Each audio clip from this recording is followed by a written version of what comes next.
नमस्कार दोस्तों, आप सभी का स्वागत है। मैं हूं आपका जीव विज्ञान शिक्षक और आप देख रहे हैं मेरा YouTube चैनल बायोलॉजी एक्स्ट्रा। दोस्तों, आज के इस वीडियो में हम बात करने वाले हैं हायर सेकेंडरी मुख्य परीक्षा वर्ष 2023 10/3/2023 को हुए जीव विज्ञान प्रश्न पत्र के ऑब्जेक्टिव प्रश्नों के हल के। यह प्रश्न पत्र मेरे स्टूडेंट्स के द्वारा मुझे भेजा गया है और मुझे जो सेट भेजा गया है वो है सेट सी। शायद उसे जो सेट मिला होगा वो सेट सी रहा होगा, तो उसी सेट को उन्होंने PDF बनाकर मुझे भेजा है। तो इस पर हम चर्चा करते हैं। जैसा कि आप लोगों को मालूम है कि 2023 में जो सेट में प्रश्न पत्र आ रहे हैं वो सेट में आ रहे हैं। A, B, C और D 4 सेट हैं, लेकिन उनमें प्रश्नों का जो क्रम है वो अलग अलग है, लेकिन प्रश्न एक ही जैसे हैं। तो चलिए देखते हैं आज के इस सेट सी के प्रश्नों को और किस तरह का पेपर है उस पर हम चर्चा करेंगे। टोटल कुल 19 प्रश्न थे। टोटल प्रिंटेड पेजेस की संख्या 8 है। इसमें टाइम 3 घंटे का था और मैक्सिमम नंबर जो है इसके लिए 17 अलॉटेड थे। फर्स्ट पेज में जनरल इंस्ट्रक्शन है, तो इंस्ट्रक्शन पर हम ध्यान नहीं देते हैं और आगे बढ़ते हैं सीधे ऑब्जेक्टिव प्रश्नों की तरफ। तो अब ये देखें ऑब्जेक्टिव प्रश्न क्या कहते हैं, इन प्रश्नों पर हम थोड़ा सा चर्चा करें। एक एक प्रश्नों पर हम बात करेंगे। तो दोस्तों, जैसा कि आप लोगों को मालूम है, अगर आप देखें तो पहला प्रश्न दिया है, प्राकृतिक खालिस्तान कैनबिस सटाइवा पौधे के पुष्प क्रम से प्राप्त किए जाते हैं। तो क्या प्राप्त किए जाते हैं भाई? अगर आप देखें तो यहाँ पर एडिट का ऑप्शन देख लेते हैं और हम ले लेते हैं यहाँ पर टेक्स्ट ले लेते हैं और इसको हम यहाँ पर ये आ जाएगा इसका कैनाबिनॉइड्स। इसका सही आंसर है यहाँ पर कैनाबिनॉइड्स, जिसके मारिजुआना या भांग भी कहा जाता है इसको। ठीक है। ऊर्जा का पिरामिड हमेशा कैसा होता है? अप स्ट्रेट होता है, सीधा होता है। तो हम यहाँ पे लिख देते हैं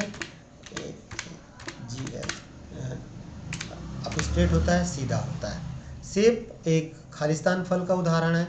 यह एक आभासी फल का उदाहरण है, मिथ्या फल का उदाहरण है, जिसको हम बोलते हैं फॉल्स। ठीक है।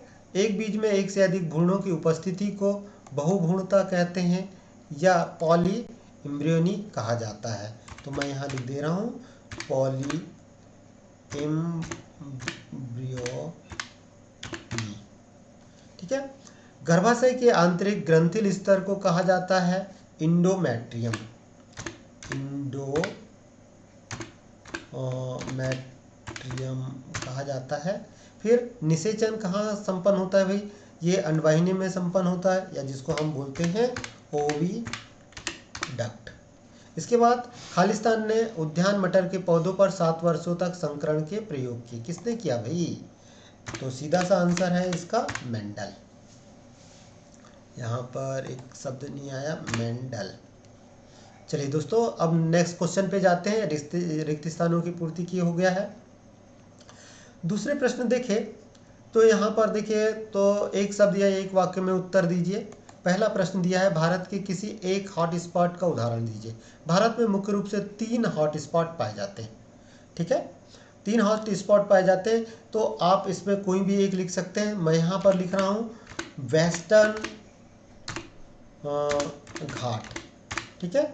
वेस्टर्न घाट में मुख्य रूप से जो चीज़ें आती हैं, जैसे पेरियार नेशनल पार्क हो गया, आपका अगस्ता मलाई वाला एरिया हो गया, या साइलेंट वैली जो केरल में पाया जाता है, वो इसके अंतर्गत आ जाते हैं।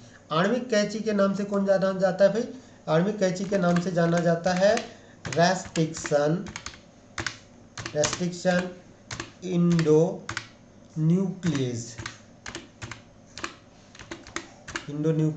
जाना जाता है। प्रथम पारजीनी गाय का नाम लिखिए। ट्रांसजेनिक काऊ का नाम लिखना है और वो है रोजी।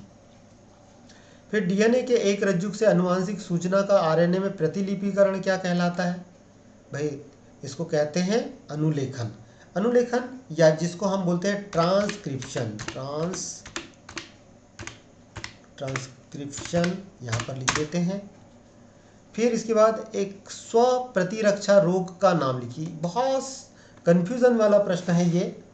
कन्फ्यूज़न कुछ नहीं है, लेकिन आप किसके अकॉर्डिंग जाना चाहते हैं, एनसीईआरटी के या अन्य रेफरेंस बुक के। अगर हम एनसीईआरटी के अकॉर्डिंग चले तो ज़्यादा बेहतर होगा। तो इसका एनसीईआरटी के अकॉर्डिंग जो है र्यूमेटॉइड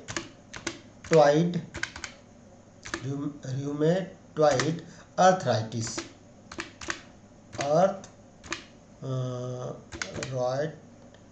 इसका एग्जाम्पल होगा। ओहो,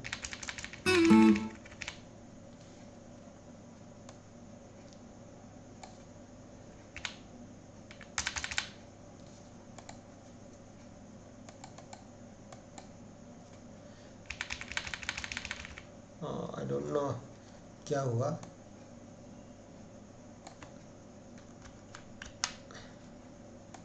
नहीं आ पा रहा है तो जाने दीजिए। तो यहाँ पर ध्यान में रखिएगा, एक स्व प्रतिरक्षी रोग का नाम क्या है, रूमेटॉइड आर्थराइटिस, या इसके जगह आप ल्यूपस भी लिख सकते हैं, सिलिक डिसीज़ भी लिख सकते हैं, एडिशन रोग भी लिख सकते हैं, हाशीमोटो डिसीज़ भी लिख सकते हैं, या ग्रीव्स रोग भी लिख सकते हैं। इसके बाद दी गई अवधि में समष्टि में होने वाली मौतों की संख्या को कहते हैं। तो भाई यहाँ पर डेथ रेट आ जाएगा।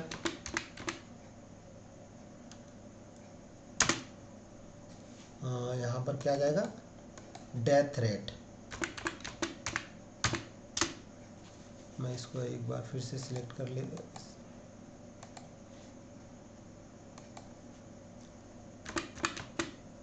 यहाँ पर नहीं आ रहा है तो मैं यहाँ पर ये इससे ही लिख लेता हूँ पेंसिल से। तो यहाँ पर दोस्तों, यहाँ पर ध्यान रखिएगा, डेथ रेट या मृत्यु दर इसके लिए सही आंसर होगा। यहाँ पर हमने लिख लिया दोस्तों डेथ रेट। चलिए नेक्स्ट क्वेश्चन की तरफ चलते हैं। और इसके बाद नेक्स्ट क्वेश्चन जो है वो क्या आ रहा है, ये है मल्टीपल चॉइस क्वेश्चन है। तो पहला प्रश्न दिया है, कौन से बैक्टीरिया दूध को दही में परिवर्तित करता है। तो इसका सही जवाब जो है वो है लैक्टोबैसिलस। विकासशील परागकणों को पोषण कौन देता है, इसका सही जवाब है टेपिटम। ये सभी जीव अपने आहार पोषण के लिए प्रत्यक्ष या अप्रत्यक्ष रूप से पादपों पर ही निर्भर होते हैं, उन्हें कहते हैं, ये आ जाएगा उपभोक्ता। फिर अंतर कोशिका का समूह जिसमें सभी ऊतकों एवं अंगों को उत्पन्न करने की क्षमता होती है, इसका सही जवाब होगा स्टेम सेल। फिर वंशागतिकी का सिद्धांत किसने दिया, इसका सही जवाब है ग्रेगर जॉन मेंडल के द्वारा ने दिया है। फिर इसके बाद अगर देखें बीटी विष प्राप्त होता है, तो ये इसका सही जवाब होगा बैसिलस थुरिंजेंसिस से। और भ्रूण की अक्रियाशीलता वाली स्थिति को क्या कहते हैं, तो ये आ जाएगा डॉर्मेंसी। ठीक है, इसका सही जवाब क्या होगा, डॉर्मेंसी। तो इस प्रकार से ये सातों प्रश्न हो गए। अब नेक्स्ट प्रश्नों की तरफ चलते हैं। और नेक्स्ट प्रश्न है इसका सही जोड़ी वाला पार्ट।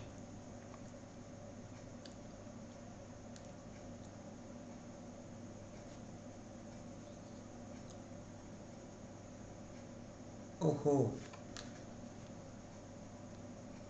अब यहाँ पर एक प्रश्न की तरफ थोड़ा सा मेरा ध्यान जा रहा है, मैं ज़रा वापस इसको रिटर्न कर रहा हूँ और इसको ज़रा देखते हैं।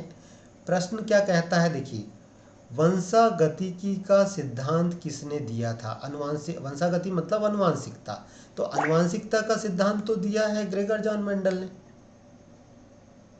ठीक है, किसने दिया है, ग्रेगर जॉन मेंडल ने दिया है। अब यहाँ पर अगर मान के चलिए कोई दूसरा शब्द आ जाता है तो क्या लिखेंगे, दूसरा शब्द, जरा इसका इंग्लिश वर्जन देख ले, इंग्लिश वर्जन क्या कह रहा है।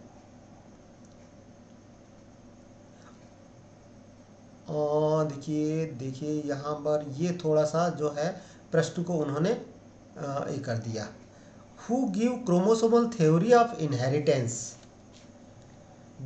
गुणसूत्रीय सिद्धांत, अनुवांशिकता का गुणसूत्रीय सिद्धांत किसने दिया। अब यहाँ पर ये जब इंग्लिश वर्जन देखते हैं तो हम जो है कंफ्यूज्ड हो जाते हैं। क्यों, इसका हिंदी वर्जन और इंग्लिश वर्जन दोनों में अंतर है। और अगर हम इसका इंग्लिश वर्जन देखते हैं तो इसका जो सही जवाब है वो होगा सटन और बोवेरी। ना कि ग्रेगर जॉन मेंडल। अनुवांशिकता का नियम ग्रेगर जॉन मेंडल ने दिया है, लेकिन अनुवांशिकता का गुणसूत्रीय सिद्धांत जो है वो सटन और बावेरी के द्वारा दिया गया है। तो इसको थोड़ा सा ये कन्फ्यूज़न वाला है, हो सकता है आपको पूरे के पूरे आंसर इसमें मिल जाए, बोनस अंक मिल जाए। चलिए अब हम आते हैं सही जोड़ी की तरफ। सही जोड़ी की तरफ अगर आप देखें तो थैलीसीमिया एक प्रकार की डिसीज़ है, और ये डिसीज़ कैसी है, अप्रभावित जीन के कारण होती है। रक्त विकार है ये। टर्नर सिंड्रोम में क्या होता है, एक एक्स क्रोमोसोम की कमी होती है। बाह्य स्थान संरक्षण जो जहाँ है वहाँ से उठाकर कहीं और ले जाना, इसके लिए जंतु उद्यान बनाए गए हैं। धसे हुए रंध्रों का पाया जाना अनुकूलन का एक बहुत अच्छा एग्जाम्पल है। जीरोफाइटिक कैरेक्टर को शो करता है। एंट अमीबा हिस्टोलिटिका, जिससे कि क्या हो जाता है, अमीबियासिस रोग हो जाता है। जेल इलेक्ट्रोफोरोसिस, इसका सही जवाब ये है कि ये डीएनए के खंडों को अलग करना, ठीक है, जेल इलेक्ट्रोफोरोसिस में। और पेनिसिलिन क्या होगा भाई, पेनिसिलिन जो है वो है प्रथम प्रतिजैविक। ओके, अब यहाँ पर एक ऑप्शन यहाँ पर खाली बच गया, डीएनए खंडों को जोड़ना। तो डीएनए खंडों को जोड़ने के लिए जो है वो इस्तेमाल होता है लाइगेज एंजाइम। तो दोस्तों इस प्रकार से आपने ऑब्जेक्टिव प्रश्नों को देखा। अब इसके डिस्क्रिप्टिव प्रश्नों पर हम थोड़ी सी चर्चा कर लें। तो ये देखते हैं कि ये जो प्रश्न दिए गए हैं बहुत ही आसानी से हल किए जाने वाले हैं। जनसंख्या विस्फोट के कारण लिखिए, या कोई 2 यौन संचारित रोगों के नाम लिखिए। बीओडी क्या है, गंगा एक्शन प्लान क्या है, क्लोनिंग क्या है, क्राइजीन क्या है, एड्स रोग किन कारणों से होता है, कोई 2 कारण दीजिए। तो ये ओवरऑल अगर देखें तो प्रश्न बहुत इजी हैं। कुछ प्रश्नों के साथ उनके दिक्कत आई है, उसका इंग्लिश वर्जन और हिंदी वर्जन जो है वो थोड़ा सा अलग अलग है। तो फिर भी ओवरऑल प्रश्न अच्छे दिए हैं। उम्मीद करता हूँ आप लोगों का पेपर अच्छा गया होगा, और यहाँ मॉडल आंसर आपको अपने ऑब्जेक्टिव प्रश्न कितने सही हुए हैं यह बताने में मदद करेगा। तो दोस्तों इस वीडियो को यहीं पर क्लोज करते हैं, फिर मिलेंगे एक नए वीडियो के साथ। तब तक के लिए नमस्कार।